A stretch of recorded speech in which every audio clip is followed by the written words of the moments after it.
To get you up to speed, this is my Gladius. I've been working on it for bloody ages, and I have illustration to put here, and almost everyone, the bloody blade. And for that, I settled on this, which is a clay that can transform itself in metal. So as any good engineer, I took it out of the box and started working with it. Quite frankly, it's just the same as any other clay. That simple difference that maybe it's a bit more squishy, and if you don't want to get it to stick to your hands, you better use oil. So after that, I decided to cure it by the flame. I tried once, twice, and way more time than I want to admit, but it didn't work. And I see people starting to write in the comment that, oh, you should have read the paper that come with it.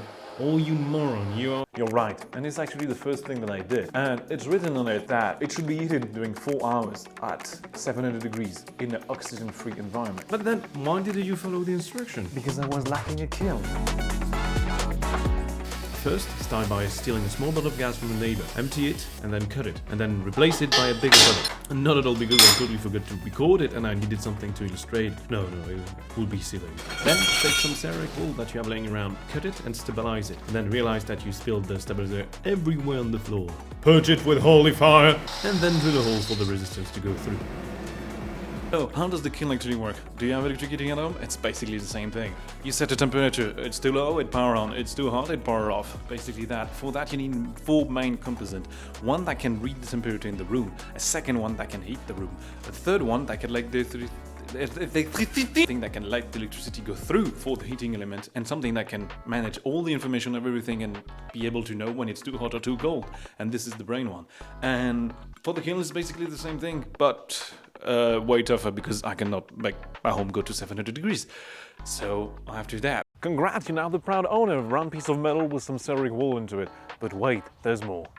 Well, the solid steel panel for the kiln, so every time you turn it on, you shit yourself thinking they're gonna zap you out of existence. And of course, they're the earth wire, don't worry. Now that you made the outer shell, start to work on the composite themselves. Step 1, connect everything to the control box. Step 2, realize that everything on the booklet for the control box is in Chinese. Step 3, question life itself. Step 4, find a YouTube video made by an Indian with 3 of you explaining life and way more. Step 5, inverse negative and positive. Step 6, inverse them once again. And step 7, turn it on and it work. Well, not really.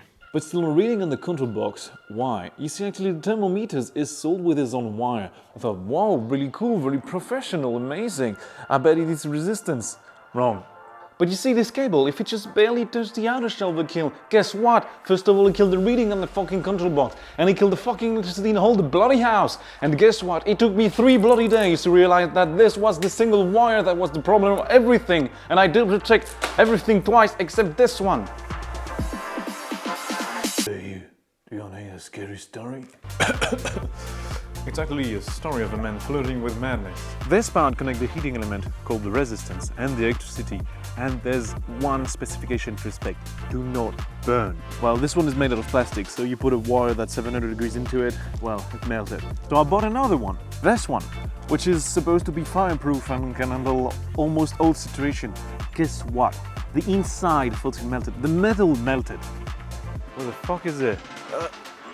Do you want to know the worst part? It's actually killed also resistance. So now I got no heating element, so I basically have no kiln, so I basically work for nothing for 2 weeks. Just want to be done with it, man.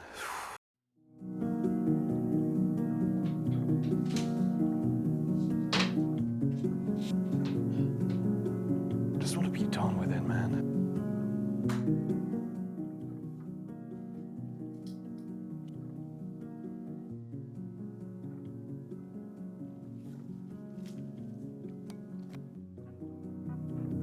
There's some time in life where everything falls down and you cannot do anything about it.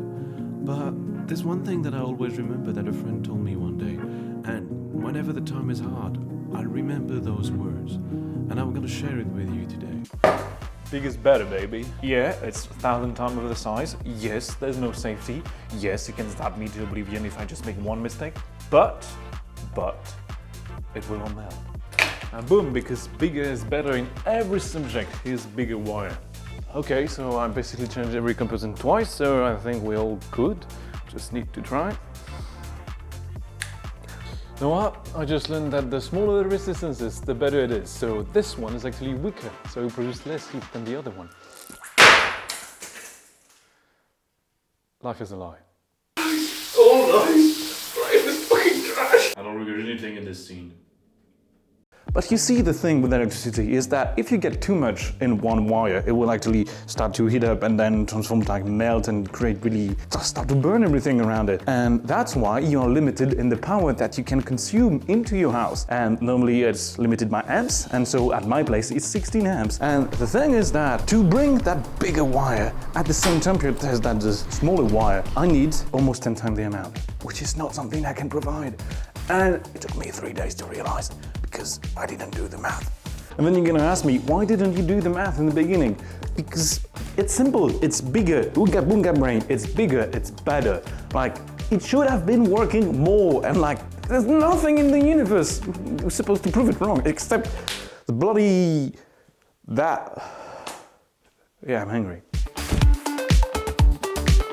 So ladies and gentlemen, today I'm really proud to present to you the kiln. After a full month of sweat, blood and tears, it's finally finished. So hoping I will show you how it works.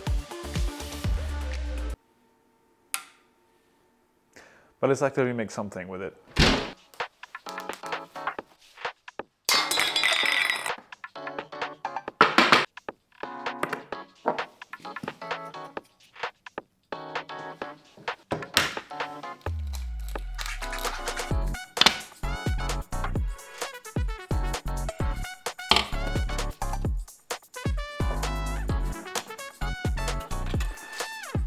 Not get angry to not get angry. Guess what? I was casually working on my computer when the power jumped, so I rushed here and I stumbled on that, which is a solid state relay, fully melted. There's more, because the crucible that I used, which is steel, actually scattered everywhere on the floor and was starting to crack everywhere, which meant one thing, that it overcooked the steel. And the bronze inside, it melted. But there's more, you see. It melted a fucking fireproof brick. And it's supposed to look like that normally. So that meant one thing, that we weigh way over 1000 degrees, and that this little guy is lying. The control box sends electricity through it, and depending on how much power comes back, it knows the temperature. The thermometer is actually made of different alloy that let more electricity go through, the more hot it is. If you put a flame on any other part than the tip, the reading gets wild. If you put it on the upper part, the reading spike. If you put on the lower part, it goes into negative. You're gonna tell me it's okay if you put the same amount of heat on the upper and the lower part, but the thing is that the lower part overrides the upper part, so it's always less than what is real. When the kiln hit the 700 real degrees, it's only written 300 on the box. And so when the box reads 700, it's like way too hot and it's melting everything inside it. So now I know why every time I was running a test, it killed the kiln. The thing is that the thermometers are let it like crowd of like 5 centimeters into the kiln. And so every time I turned it on, it died. Why? Because the kiln was actually trying to reach 2000, which is not capable, so it killed itself in the process of doing so. And so if I did put the thermometer in the right place at the right amount, I would have worked since the beginning. Life is a lie.